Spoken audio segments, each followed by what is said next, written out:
हमको क्या पढ़ना है? मीर कासिम। ठीक बात। तो देखते हैं भाई ये मीर कासिम कौन थे, क्या क्या कारनामे हुए इनके काल में। तो मीर कासिम, ठीक है, तो ये कब से कब तक नवाब रहते हैं? एक तो रहते हैं 1760 से 63 तक, 1760 से 63 तक, 1760 से 1763 तक ये नवाब रहते हैं। और ये है कौन? इससे पहले जो थे कौन? मीर जाफर। मीर जाफर का दामाद भी है ये और मीर जाफर का भतीजा भी है। कि वहां शादी हो जाती ना, बस माँ का एक माँ का दूध ना पिया हो, ऐसा कोई कॉन्सेप्ट होता है। ठीक है, तो ये मीर जाफर का दामाद भी है और कायदे में सेनापति भी। और तुम इतिहास में देखोगे, या तो सेनापतियों ने विद्रोह करके खुद सत्ता हथिया ली है, या जो चीफ मंत्री हुआ है उसने हत्या करके या लड़ाई लड़के या षड्यंत्र करके सत्ता हथिया ली। ठीक है ना? ठीक बात। तो ये मीर जाफर होगा, मीर कासिम होगा। तो मीर कासिम की गलती क्या रही? इन्होंने 3 गांव के, कौन से? 3 गांव। कौन कौन सी? वर्धमान, एक बंगाल में ही जगह है, ठीक, वर्धमान, चिटगांव और मिदनापुर। चिटगांव और मिदनापुर, चिटगांव और मिदनापुर, इन 3 इलाकों का राइट किसको दे दिया? जमींदारी किसको दे दी? मीर कासिम ने किसको सौंप दी? इन 3 गांव, इसको 3 गांव लिख के आता है कभी, ऐसे नहीं बोल रहा हूं मैं। 3 गांव की जमींदारी किसको मिल गई? EIC, ईस्ट इंडिया कंपनी को। और दे कौन रहा है? मीर कासिम। अब सीधी कहानी समझो ना पुरानी वाली, कि अगर इलाके मिलेंगे तो पैसा आएगा, टैक्स मिलेगा तो और मजबूत होंगे, फिर इन्हीं के खिलाफ विद्रोह कर देंगे। अभी बक्सर की लड़ाई लड़नी है ना, काशी की तो हो गई, बक्सर की लड़नी है, खतरनाक लड़ाई, इसको हम निर्णायक युद्ध भी बोलते हैं। अभी देखते हैं। ठीक, तो मीर कासिम ने क्या किया? वर्धमान, चिटगांव और मिदनापुर के इलाके किसको दे दिए? ईस्ट इंडिया कंपनी को, या कहो अंग्रेजों को। ठीक, और एक बात, ये काम तो किया ही, और उन्होंने कहा तुम जाओ दक्षिण में विजय करो, हम तुम्हारे साथ हैं, वीर तुम बढ़े चलो, है ना। तो इन्होंने ईस्ट इंडिया कंपनी को दक्षिण भारत में अभियान करने के लिए कितना रुपया दिया? 5 लाख उस जमाने में। क्या सन में? कितने सन में? ठीक है, ईस्ट इंडिया कंपनी को साउथ इंडिया में, ठीक, अभियान या युद्ध वगैरह करने के लिए कितना रुपया दिया? 5 लाख रुपया भी दिया।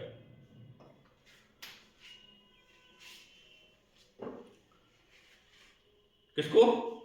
ईस्ट इंडिया कंपनी को। ईस्ट इंडिया कंपनी को साउथ इंडिया में अभियान करने के कितना रुपया दिया? 5 लाख रुपया दिया। ठीक बात। क्यों कहा ऐसा? क्योंकि मीर कासिम का एक स्टेटमेंट आता है, बहुत फेमस है, कि जो कंपनी का मित्र वो मेरा मित्र है और जो कंपनी का शत्रु है वो मेरा शत्रु है। बाद में इन्हीं की लंका लगा देगा। तो स्टेटमेंट लिख लेंगे। मीर कासिम का स्टेटमेंट है, क्या बोला है इसने? कि कंपनी का मित्र, EIC का मित्र मेरा मित्र और EIC का शत्रु मेरा शत्रु।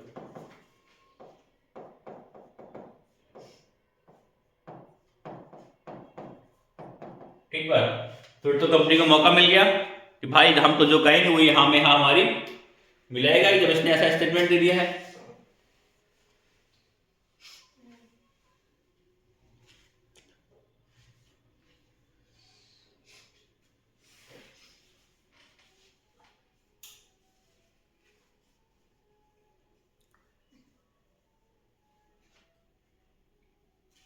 अब पछताए रोज का जब चिड़िया चुन गई खेत। फिर इनको लगा गुरु ये तो हमारी लंका लगाने पे आ गए। फिर ये जागा है, फिर इसने किस पे फोकस किया है? अपनी सेना बढ़ाने पर, उनकी ट्रेनिंग पर, रेगुलर ट्रेनिंग पे। तब क्या हो रहा है? ठीक है, तो लिख लेंगे इसने मीर कासिम ने सेना बढ़ाने और सेना की रेगुलर ट्रेनिंग पर, सेना बढ़ाने और सेना की नियमित ट्रेनिंग पर फोकस किया।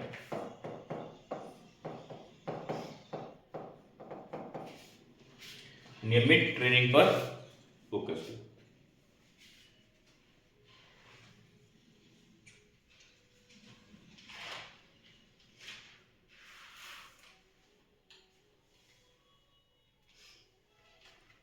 पहले इसकी राजधानी कहाँ है?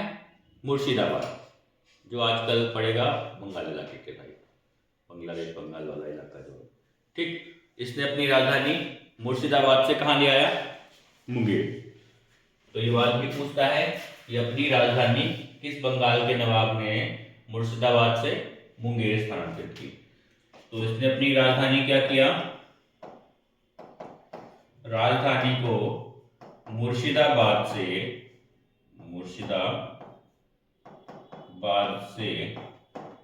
मुंगेर, बिहार का इलाका है, मुंगेर स्थानांतरित किया। उसकी वजह रही कि भाई इनका आधिपत्य यहाँ बढ़ गया है मुर्शिदाबाद साइड इलाके में। ठीक, तो इनसे थोड़ा दूरी बनाई और वहां पे इनके कुछ अंग्रेजों के दलाल भी पल गए हैं जो इसके खिलाफ षड्यंत्रकारी कार्य भी कर रहे हैं। तो इसको लगा कि इस इलाके में पहुंच जाएंगे, थोड़ा अंग्रेजों से दूरी होगी, जो षड्यंत्रकारी हैं वो भी दूर होंगे थोड़े। ठीक, तो हम थोड़ा सेफ रहेंगे। लेकिन काफी वक्त हो गया था, अंग्रेज की आर्थिक स्थिति बहुत मजबूत हो रखी है ना। लेकिन इसने खैर एक डिसीजन लिया, सही डिसीजन था उसका, कि मुर्शिदाबाद से मुंगेर चले जाते हैं तो अंग्रेजों से हमारी थोड़ी दूरी हो जाएगी, उधर कोलकाता में उनका इलाका ठिकाना है ही।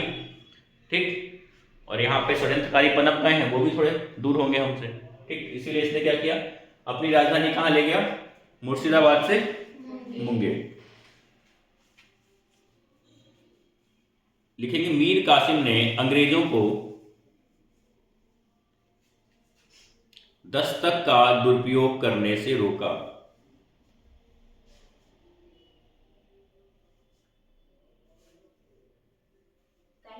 दस्तक, अभी बताते दस्तक क्या होता है।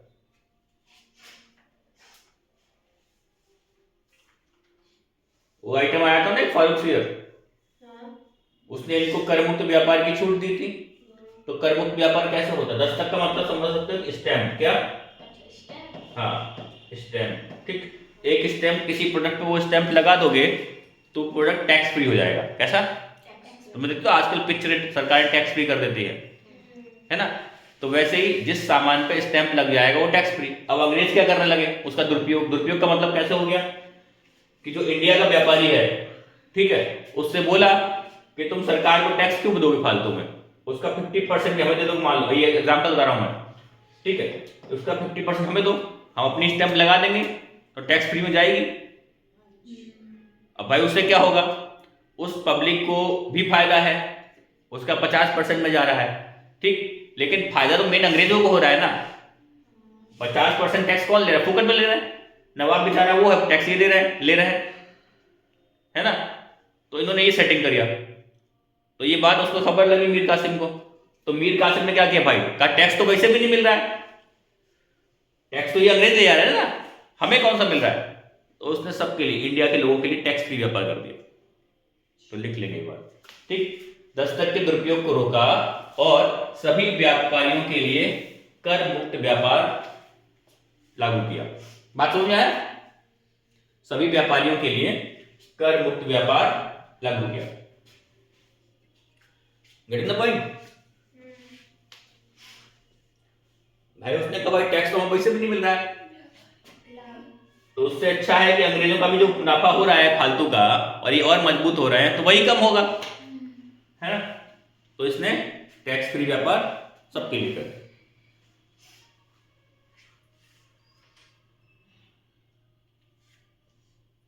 अब क्या हुआ?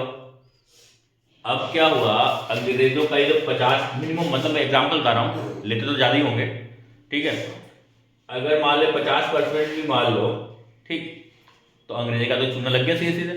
जब टैक्स फ्री व्यापार हो गया तो अंग्रेजों को ये फालतू का 50% 60% जो भी मिल रहा था तो खत्म। ठीक, तो क्या हुआ, लिख लेंगे अंग्रेजों के आर्थिक हितों को चोट पहुंची। और उनका सीधा कॉन्सेप्ट है, जहां से पैसा आना बंद वहां तांडव शुरू।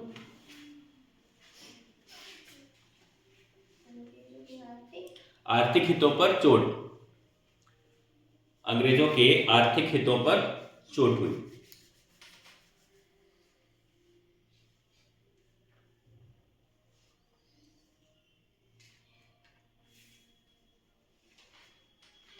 दूसरा पॉइंट हम लिखेंगे इसमें, दूसरा और अंतिम पॉइंट है कि पटना उस बिहार की राजधानी है। पटना पर अंग्रेज अधिकारी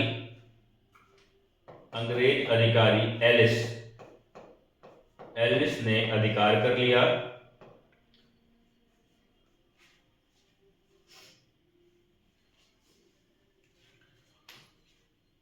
और मीर कासिम ने उसको दोबारा जीत लिया। बात समझ में आ गई पूरी? पहले एलिस ने इस पे अधिकार किया, मीर कासिम ने इसको दोबारा जीत लिया।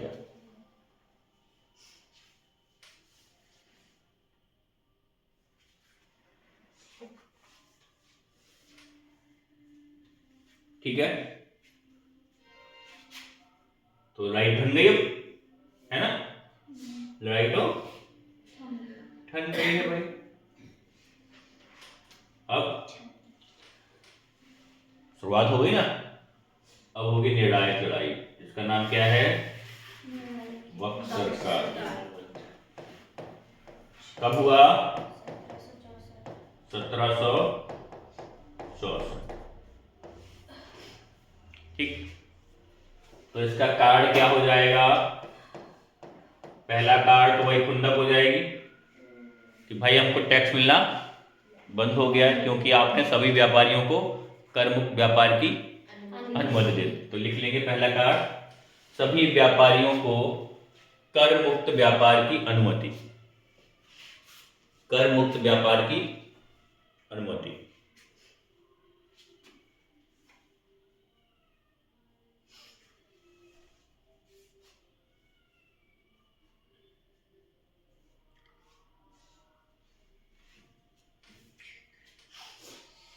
ठीक, तो इससे होगा क्या क्या? अब अंग्रेजों को लगा कि भाई इसको तो हमने जफर को हरा के बिठाया था कि हमारे काम आएगा कुछ, अभी तो हमारे काम आ ही नहीं रहा है। तो अंग्रेजों ने क्या किया, इसको हटा के दोबारा से मीर जाफर को नवाब नियुक्त कर दिया, मीर जाफर को नवाब बना दिया। अब देखो, ये हमेशा याद रखना, इतिहास हो चाहे वर्तमान हो, जो आदमी किसी के सहारे से राजा बनेगा, यानी कि किसी के सहारे से सत्ता में पहुंचेगा, उस आदमी के खिलाफ जाए बहुत रेयर होता है ना? वर्तमान के हालात देख ही रहे हो, ट्रम्प साहब कैसे से बर्बादते रहते हैं, है ना? तो मीर जाफर को नवाब बना दिया।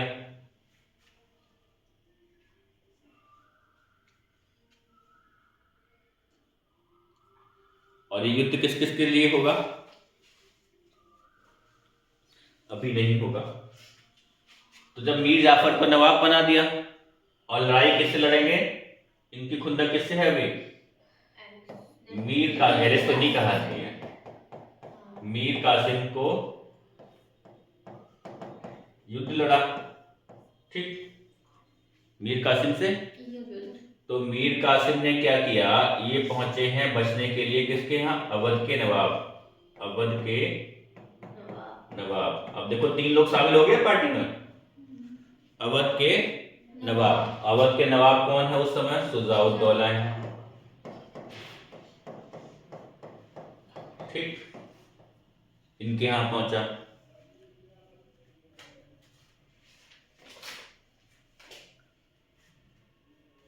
ठीक, अब ये रहा अवध, ठीक, ये रहा दिल्ली, ठीक, और ये रहा बंगाल वाला इलाका। ठीक, तो जब इसमें अवध के नवाब शामिल हुए और मीर कासिम का शामिल होना तो लाजमी था ही। ठीक, तो इसमें कौन शामिल हो गया? मुगल बादशाह भी शामिल हो गया। तो तीसरी पार्टी कौन बन जाएगी? मुगल बादशाह। और मुगल बादशाह उस जमाने में कौन है? शाह आलम द्वितीय, जिसको रंगीला के नाम से जानते हैं, तख्ते ताउस, है ना। कौन है? शाह आलम सेकेंड, शाह आलम द्वितीय। ठीक है, तो इधर पार्टी कितने लोगों का हो गया? 3 लोगों का। और किससे लड़ेंगे?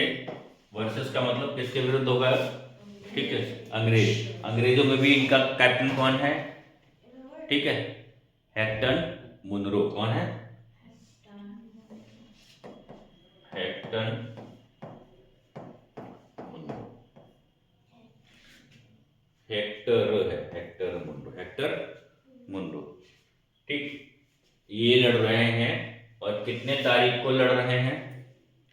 22 से 23 अक्टूबर के बीच में लड़ाई हो रही है। 22 से 23 अक्टूबर। और वो वाली कब हुई थी? जून में, 23 जून। ठीक है ना, 1757। ठीक है, प्लासी वाली। तो 22-23 अक्टूबर 1764 को होती है लड़ाई। कौन जीतेगा? अंग्रेज जीतेंगे। तो क्या होगा? अब तो इनकी दम बढ़ जाएगी। ठीक है,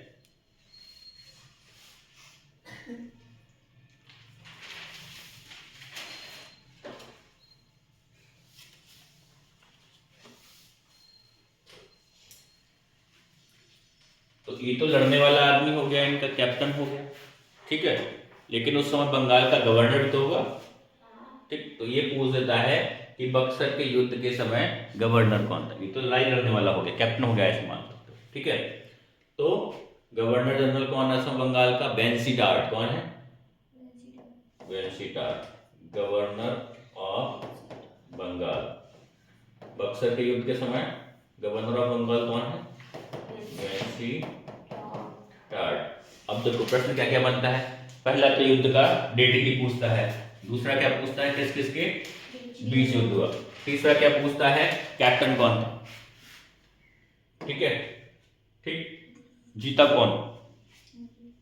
ठीक है, और क्या पूछेगा कि उस समय गवर्नर कौन था। तो फाइनली क्या होगा? इसको हम क्या बोलते हैं? संयुक्त सेना, क्योंकि 3 लोग मिलकर लड़ रहा है। संयुक्त सेना। इसकी क्या हुई? हार हुई, और अंग्रेज जीत गए। अब तो इनकी ताकत बढ़ जाएगी भाई। प्लासी का युद्ध तो षड्यंत्र से जीते थे, और यहाँ पे 3-3 सेनाओं को अपनी मिलिट्री से परास्त कर दिया। तो क्या होगा? अब तो इनकी ताकत ये बढ़ जाएगी ना कि जहां चाहे वहां जा सकते हैं।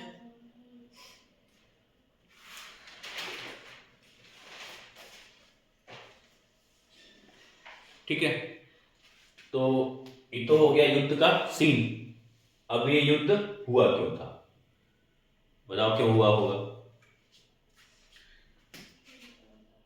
पहली तो वही नीति है कि अंग्रेजों की विस्तारवादी नीति, क्योंकि वो चाहते हैं कि हर जगह का संपत्ति, हर जगह का टैक्स, हर जगह में प्रशासन शासन हमको मिल जाए। तो पहला कार्य तो वही हो जाएगा, अंग्रेजों का या EIC का बढ़ता लालच और विस्तारवादी नीति। मैंने बताया ना, मेन कार्य क्या था कि भैया तुमने सबको टैक्स फ्री व्यापार क्यों दे दिया, और टैक्स फ्री व्यापार दे दिया तो अंग्रेजों का क्या हो गया? घाटा होने लगा। जो ऊपर से मुनाफा कमा रहे थे वो फ्री का, ना लेना ना देना, ठीक है, वो क्या हो गया? बंद हो गया। तो पहला कार्य क्या हो जाएगा? अंग्रेजों का बढ़ता लालच और नीति। ठीक है भाई, तुमने इलाके दे रखे, हमने तुमको 3 इलाके दे रखे हैं, ठीक, फिर तुम उन पर 5 लाख रुपया भी दे दिया हमने तुमको। ठीक है, तुम जाओ साउथ में भैया अपना काम कुछ करो जाके, ठीक, और तुम फिर दबाव बनाओ और है ना। जैसा आजकल ट्रम्प साहब कहते हैं, हमने ये कहा ये भी करो, ये कहा ये भी करो, है ना। रूस से तेल मत खरीदो, मैंने कहा है, ठीक, ट्रेड डील करो हमारे साथ। तो यही होता है। तो इसलिए शासक को दमदार होना चाहिए। तो क्या होता है? 5 फरवरी 1765 युद्ध लड़ा 64 में, और 5 फरवरी 1765 में जिसको बनाया नवाब वो खल्लास, यानी कि मीर जाफर की मृत्यु।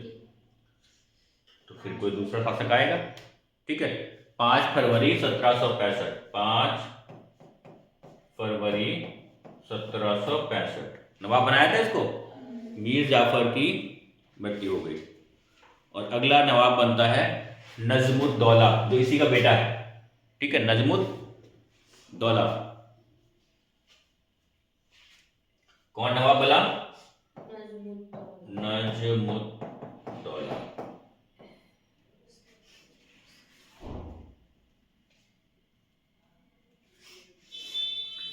पहले गवर्नर जनरल कौन था? क्लाइव था, ठीक।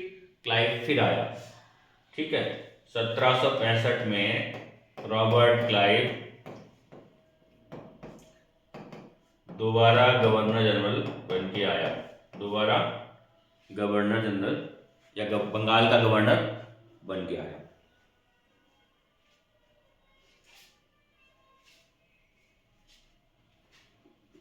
और हम लोगों ने क्या देखा था कि जब भी युद्ध होगा तो क्या होगा?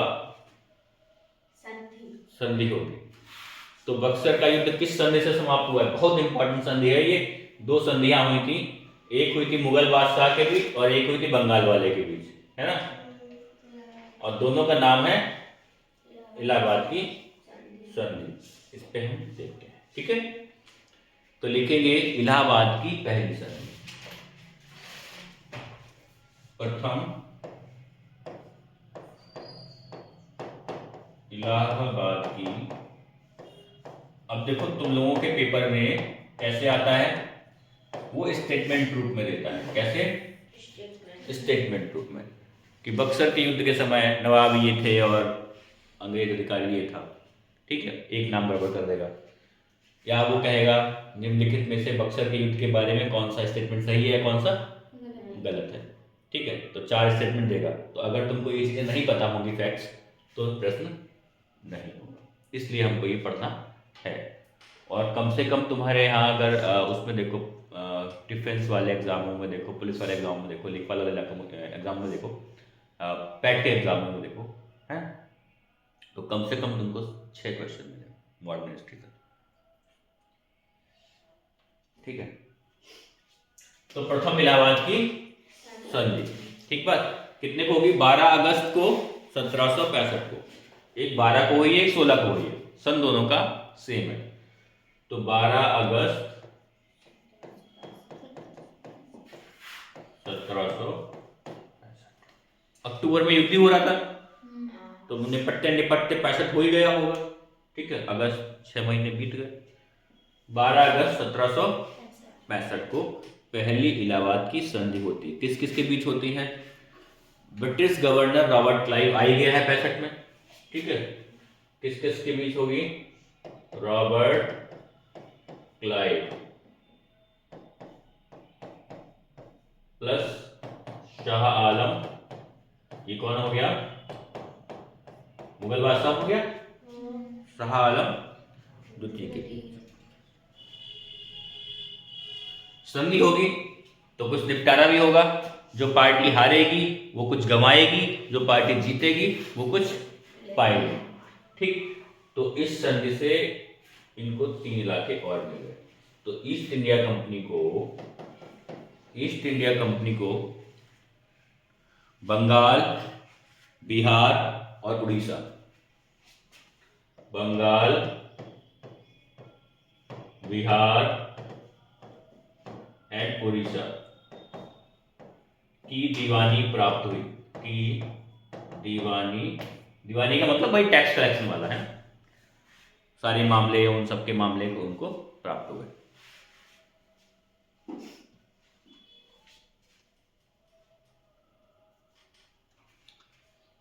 ठीक। और क्या हुआ? मुगल बादशाह को 26 लाख रुपए सालाना की पेंशन, 26 लाख रुपए सालाना पेंशन, और ये पहला पेंशनर बना देगा। कैसा? पहला पेंशनर।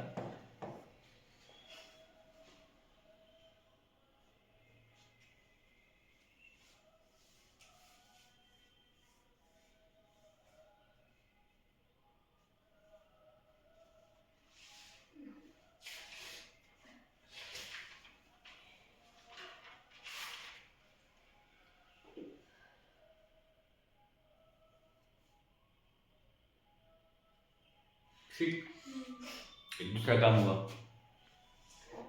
कि जो अवध का नवाब है भाई, कुछ इलाका अवध के नवाब के पास भी तो होगा, ये तो मुगल वालों का हो गया। ठीक, तो इसने क्या किया, ये जो तुम्हारा शाह आलम द्वितीय है, ठीक है, इसने अवध के नवाब से कुछ इलाके लिए। एक लिया कड़ा, कड़ा एक जगह है, ठीक है, इलाहाबाद के पास। कड़ा और इलाहाबाद का क्षेत्र किसको दे दिया, इसको, मुगल बादशाह। किसको, मुगल बादशाह थे किसके, अवध के। अब तुम देखना कर्नाटक में यही क्या आई थी, हमने कर्नाटक में पढ़ेंगे क्या किया था इन्होंने, इलाका जीता, कुछ दे दिया हैदराबाद वाले नवाब को, कुछ खुद रख लिया, है ना, और कुछ बांट दिया और उसको छोटा कर दिया, है ना। तो क्या हो जाएगा, कड़ा और इलाहाबाद का क्षेत्र अवध के नवाब से लेकर किसको दे दिया, मुगल बादशाह शाह आलम द्वितीय को। बड़ा स्ट्रेटेजिकली खेले हैं ये लोग। अगर तुम इतिहास में देखोगे तो लगता है भाई कि इंडिया का राजा उस समय क्या बेवकूफ था, सब ये खेल खेल रहे थे। और लोग अभी पढ़ेंगे हम लोग घेरे की नीति, हड़प नीति, ठीक है, क्या तिकड़म खेले। तो सीधी सी कहानी। अब आएंगे इलाहाबाद की दूसरी सन, यानी कि द्वितीय इलाहाबाद की संधि, द्वितीय इलाहाबाद की संधि। ये क्या तारीख को हुआ, 16 तारीख को। कितने तारीख को, 16 को। किस किस के बीच होगा, अवध के नवाब शुजाउद्दौला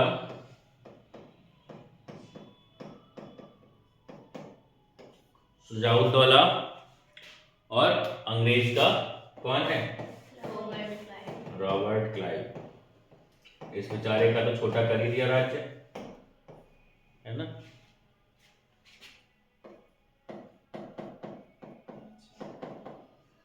अब कभी कभी क्या करता है ना, इलाहाबाद की पहली संधि में जो हुआ वो दूसरे में दे देगा, और दूसरे में जो होगा वो पहली में दे देगा। तो हमको याद रखना है इलाहाबाद की, ठीक। तो बेचारा अवध के नवाब का 2 इलाका तो वैसे भी चला गया अंग्रेजों के पास, है ना। तो अब क्या होगा, पहले एक्सपेरिमेंट क्या, कि ब्रिटिश सेना रहेगी कहां, अवध में, और कब्जा कौन करेगा, अवध का। बाद में यही सहायक संधि का रूप भी ले लेगी, है ना। तो लिख लेंगे पहला पॉइंट, अवध नवाब के खर्चे पर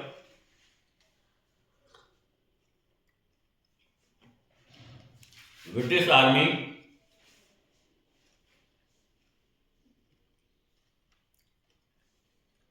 अवध के दरबार में रहेगी।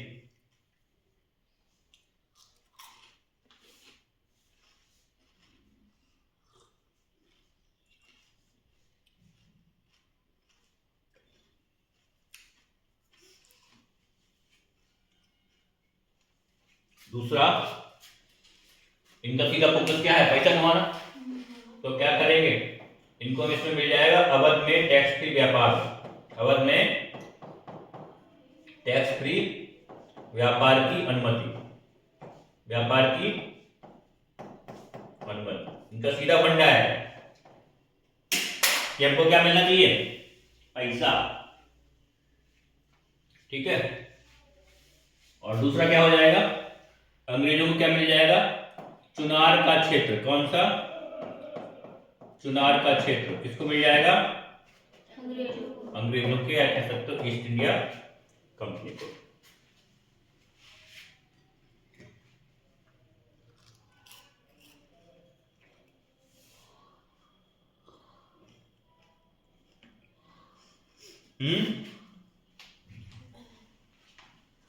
अब एक नोट लिख लेंगे लास्ट में, या की पॉइंट बना सकते हो तुम इसको। बक्सर के युद्ध को अंग्रेजों की वास्तविक सैन्य विजय के रूप में जानते हैं। अंग्रेजों की पहले वाला तो षड्यंत्र करके जीते थे, उसके चाचे मामे मौसी सबको मिला लिया, है ना। जीती, वास्तविक सैन्य जीत।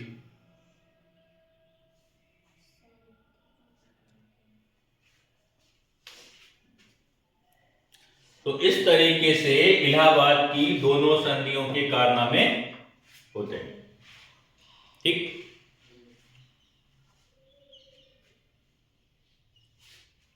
तुमने अक्सर सुना होगा द्वैत शासन। क्या सुना है? द्वैत का मतलब दो शासन पैरेलल में चलेगा, है।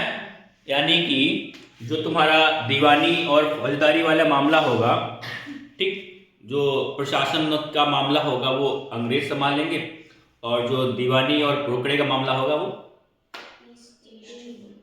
ठीक है, रोकड़े वाला मामला अंग्रेज यानी कि दीवानी वाला, ठीक। और प्रशासन कौन संभालेगा? नवाब या राजा जो भी होगा, ठीक। फायदे वाला काम कौन कर रहा है? अंग्रेज। और जो जिम्मेदारी वाला काम है वो नवाब, ठीक है। भाई पैसा तुम ले जाओगे तो प्रशासन को क्या कैसे दिलाएगा भाई? दीवानी वाला पैसा तुम ले जाओगे तो प्रशासन कैसे दिलाएगा? तो अगली हेडिंग आएगी बंगाल में द्वैध शासन। बंगाल में द्वैध का मतलब समझ सकते हो तुम, दो प्रकार का, है ना, द्वैध शासन, ठीक है। मतलब दो प्रकार का शासन पैरेलल में चलेगा, और ये चलेगा 1765 से लेकर 1772 तक। कब तक चलेगा? 1765 से लेकर 1700। और इन्होंने गोली क्या दिलाया नवाब साहब को कि आप पे बहुत बर्डन है, थोड़ा आप निपटा देते हैं, ठीक है। और राणा साहब को समझ में नहीं आया, भाई दीवानी ले गए, पैसे वाला खेल सब ले गए, ठीक है। तो लिखेंगे इसमें पहला पॉइंट कि भाई ये द्वैध शासन क्या होता था, ठीक है।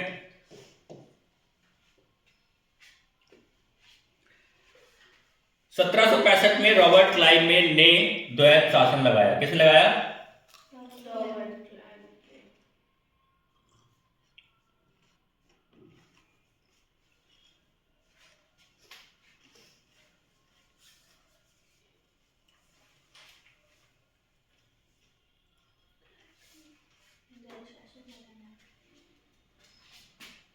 तो ये द्वैध शासन होता क्या है कि प्रशासन के मामले किसको मिले?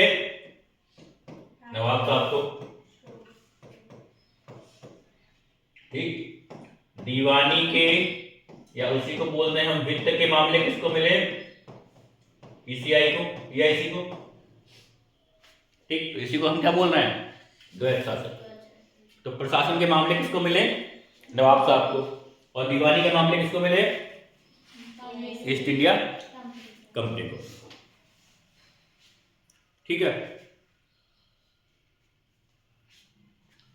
तो 1772 में एक आएंगे वॉरेन हेस्टिंग्स। 1772 में कौन आएंगे? गवर्नर जनरल वॉरेन हेस्टिंग्स, है ना। इन्होंने द्वैध शासन समाप्त किया, और किस कानून के तहत किया? रेगुलेटिंग एक्ट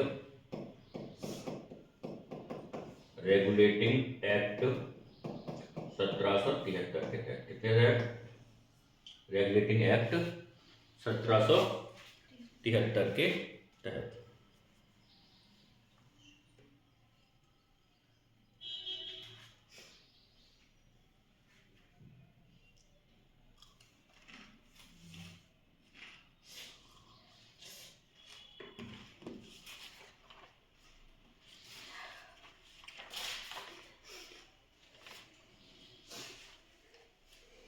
इस तरीके से बंगाल वाला पोर्शन समाप्त होता है, ठीक है। अब चलते हैं दक्षिण में। कौन सा वाला इलाका? कौन सा? मैसूर, ठीक है। तो मैसूर में हैदर अली भाई साहब हैं अभी, इन्हीं इनका बेटा होगा टीपू सुल्तान। कौन होगा? टीपू सुल्तान। ठीक, तो एंड डालेंगे। मैसूर में ब्रिटिश शासन की स्थापना। मैसूर में ब्रिटिश शासन की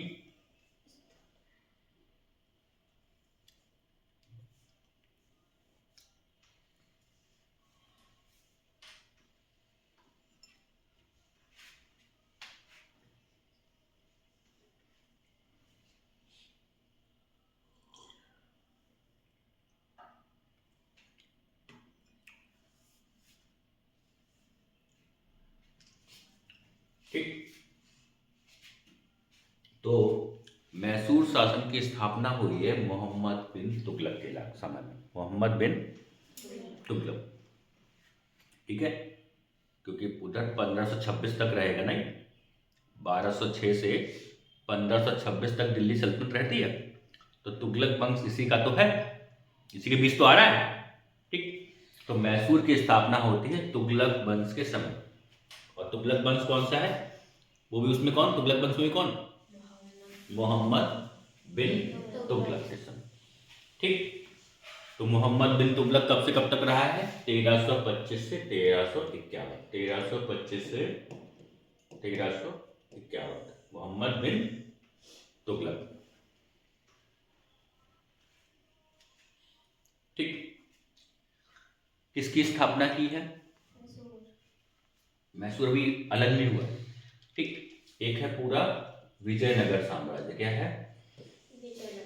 विजयनगर साम्राज्य। किसकी स्थापना हुई है इसके समय? विजयनगर साम्राज्य, यानी कि मोहम्मद बिन तुगलक 1325 से 1351 के बीच, ठीक है, किस साम्राज्य की स्थापना हुई? विजयनगर साम्राज्य। किसकी? किसने की है? दो भाई हैं सगे, एक का नाम है हरिहर और एक का नाम है बुक्का। तो इन्हीं को मिला के अक्सर हम बोलते हैं हरिहर और बुक्का, या हरिहर बुक्का भी बोल देते हैं।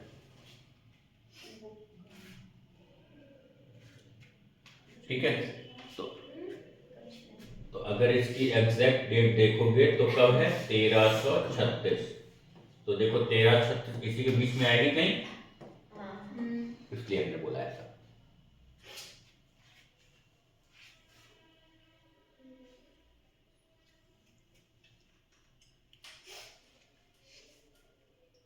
तो विजयनगर साम्राज्य काफी विस्तृत। तुम कर्नाटक जो इलाका देखते हो, कर्नाटक और इधर वाला सामने वाला कर्नाटक का जो इलाका है, ये पूरा विजयनगर साम्राज्य है ना।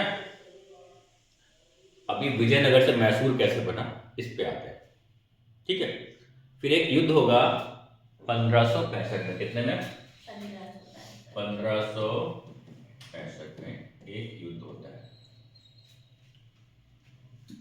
इसका नाम है तालीकोटा का युद्ध।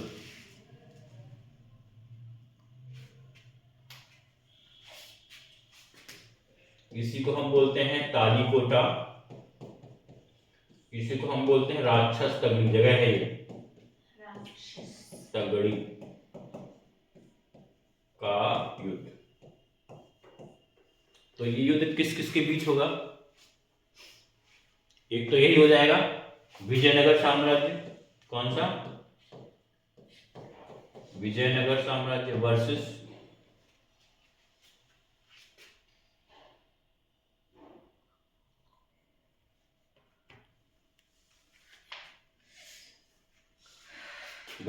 दक्कन राज्यों का, दक्कन दक्षिण वाले दक्कन राज्यों का गुट। दक्कन राज्यों का गुट। और इसमें भी कितने लोग शामिल हैं, लिख लेंगे इसको। एक तो है अहमदनगर, अहमदनगर। एक है गोलकुंडा, अब तो तुम देखते हो कर्नाटक में ही है ये, जहां हीरे के खाने मिल रहे हैं तुमको, सोने के खाने। ठीक है, एक है बीजापुर, जहां गुम्बद है तुम्हारा। ठीक है, एक है बीदर। बीदर आजकल तो कर्नाटक में ही है। ठीक, और एक है बरार। कौन सा? बरार। तो कितना हो गया? 1 2 3 4 5।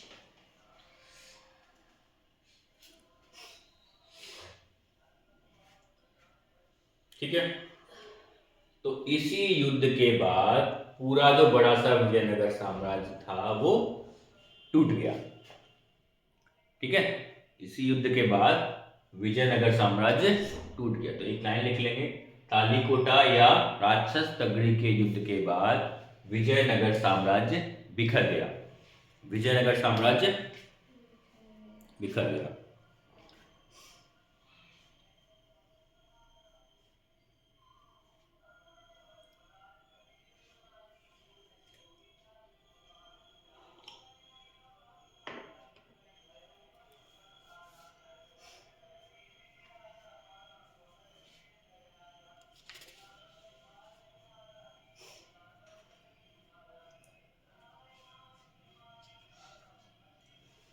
ठीक है, तो इसी में से एक छोटा राज्य निकल के आता है मैसूर। क्या?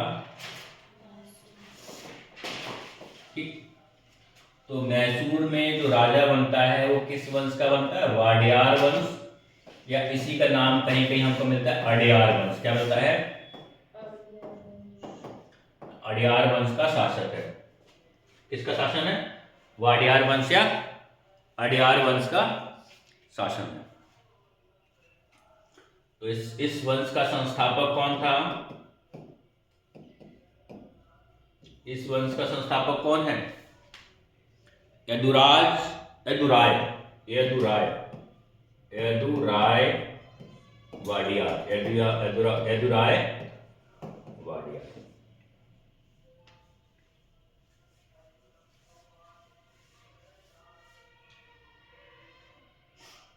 तो पूरी कहानी समझ में आ रही है? एक विजयनगर साम्राज्य है जिसको हरिहर पुक्का ने बसाया है। फिर एक युद्ध होगा 1565 में राक्षस तगड़ी का या तालीकोटा का। इसके बाद ये जो विजयनगर साम्राज्य है बिखर जाएगा। इसी बिखरे हुए शासन में एक छोटा सा शासन किसका है? मैसूर का है। और मैसूर में उस वक्त शासन किसका है? वाडियार वंश या अडियार वंश शासन लेते हैं। ऐसा नहीं अचानक टपक पड़ेगी। ठीक है, ये पहले से चला आ रहा, बीच में हरिहर पुक्का ने जीता है इसको। ठीक है, तो फिर इनके तो कोई वंशज रहे होंगे ना। तो अभी ये जो युद्ध के बाद ये नहीं रहा है, ये तो संस्थापक है ना। ये वंश कभी रहा होगा ना इस युद्ध से पहले भी। Getting the point? ठीक है, तो जब ये युद्ध हो गया तो भाई जब शासक को मौका मिलता है तो फिर कुर्सी हट जाता है। ठीक, तो इस तरीके से है ये कहानी। ठीक है, और इस वंश का जो अंतिम शासक है वो है कृष्ण राज द्वितीय, या इसको बोलते हैं चिक्का कृष्णराज। कृष्ण ये हो गया अंतिम। ये किसी वंश का अंतिम और पहला संस्थापक जरूर पूछता है। जैसे मुगल का कौन है? बाबर, है ना। जफर अंतिम है, संस्थापक की बात पूछो। ठीक है, कृष्णराज द्वितीय, या इसी को नाम बोलते हैं चिक्का कृष्णराज। चिक्का कृष्णराज, चिक्का कृष्णराज। ठीक बात। और अगर चिक्का कृष्णराज की बात करें तो ये रहते हैं 1734 से 61 के बीच। 1734 से।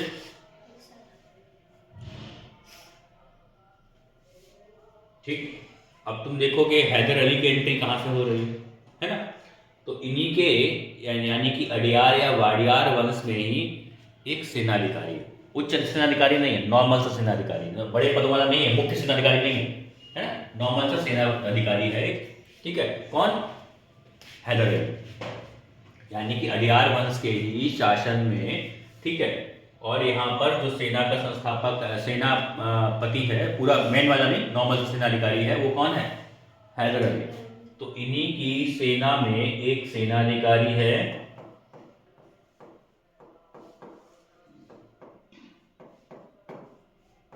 जिसका नाम क्या है? हैदर अली, टीपू सुल्तान का पिता। ठीक,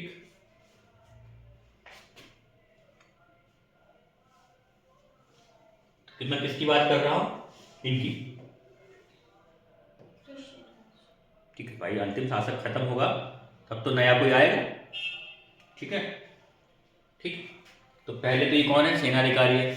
बाद में क्या बना दिया जाता है, ये फौजदार।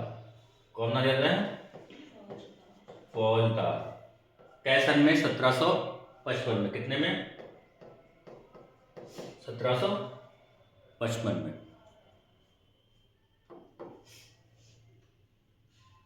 ठीक। फिर ये क्या करेगा, निपटाएगा। ठीक है। और 1761 में आके खुद ही क्या बन जाएगा, राजा या शासक।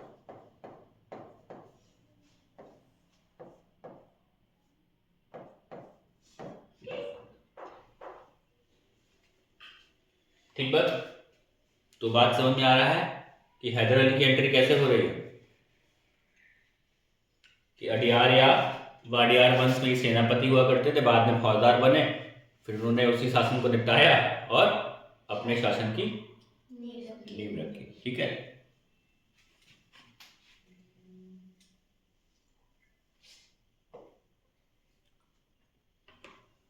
अब पढ़ेंगे किसको, कौन आ गया, अरे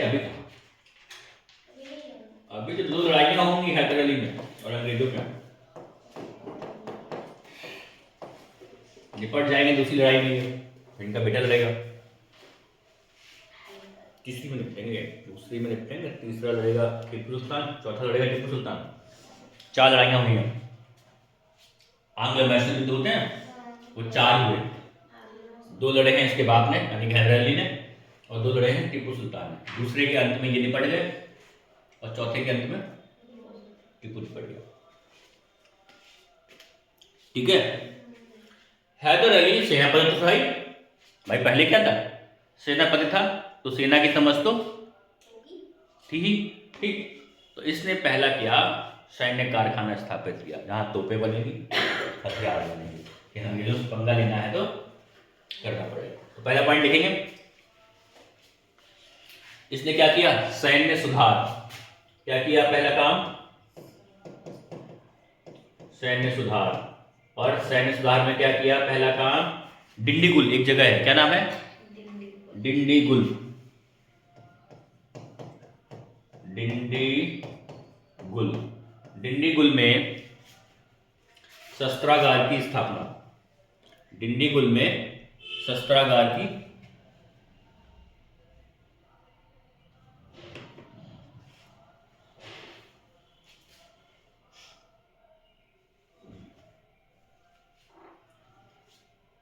और क्या किया, रॉकेट तकनीक का प्रयोग किया। किसका, रॉकेट तकनीक का, मतलब दूर से निभा, रॉकेट क्या करता है, दूर से निकाल सकता है ना किसी को। ठीक है, रॉकेट तकनीक का प्रयोग किया। दूसरा काम किया किसने, आर्थिक सुधार। भाई इसने देखा होगा ना कि अंग्रेजों का फोकस क्या रहता है, रुपया, धन, संपत्ति। ठीक। तो इसने कहा भाई हमारे पास भी क्या चाहिए, पैसा, पैसा होगा तब तो आप सैन्य विकास कर पाओगे।